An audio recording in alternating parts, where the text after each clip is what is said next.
Poland's president vetoes the crypto market bill a third time, weeks from the EU deadline. Poland's president has vetoed the country's crypto asset market bill for the third time, according to a June 12, 2026 report from Cointelegraph. The rejection keeps Poland the only European Union member state without a domestic framework for licensing crypto firms under the bloc's Markets in Crypto Assets (MiCA) rules.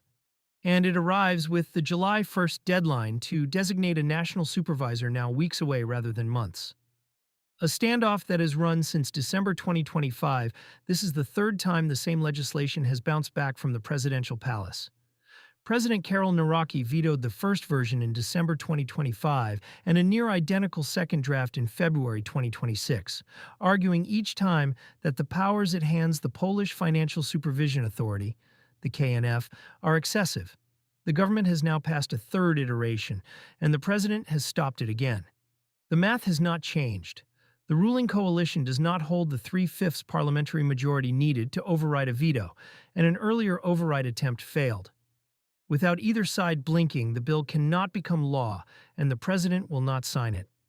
That deadlock is the entire story, and it has now repeated 3 times in roughly 6 months. The deadline that makes this veto different, the first 2 vetoes were a domestic political fight with a distant deadline. This one runs into a wall.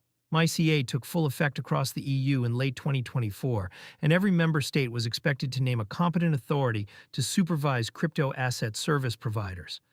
Poland's plan was to designate the KNF through exactly this bill. With July 1st approaching and no signed law, Poland is on track to miss the date with no fallback mechanism in place.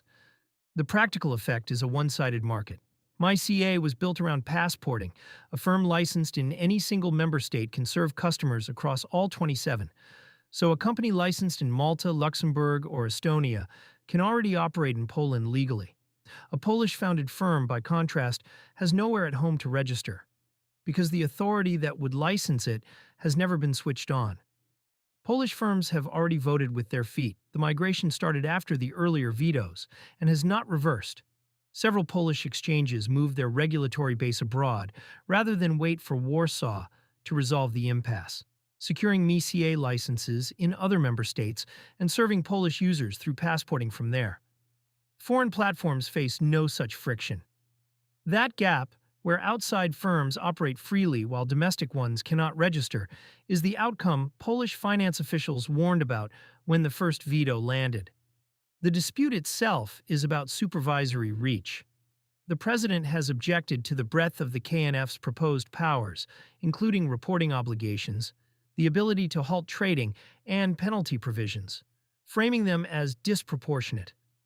The government has cited consumer protection and national security, including concerns about illicit crypto flows, as the reason the regulator needs real teeth.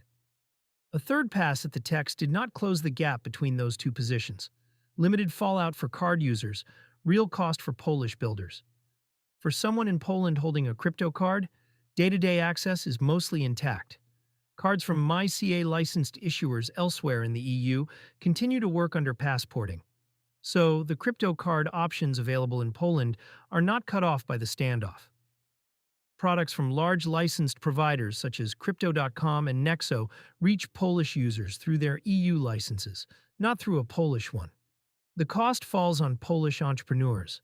A homegrown fintech that wants to issue its own card or run a compliant exchange has no domestic licensing route and must base itself in another member state to get one. The broader EU framework has been a tailwind for cards that work across borders without extra friction, since one license covers the whole block. Poland's holdout does not break that system for users. It just keeps Polish founders from building on it from home. The wider pattern is familiar. Crypto rulemaking has turned political in several jurisdictions over the past year, from Hungary reversing its criminalization of crypto trading to U.S. states proposing their own constraints. Poland's case stands out for the mechanism, 3 presidential vetoes of EU alignment legislation, and for the timing, with a hard EU deadline now close enough to count in weeks.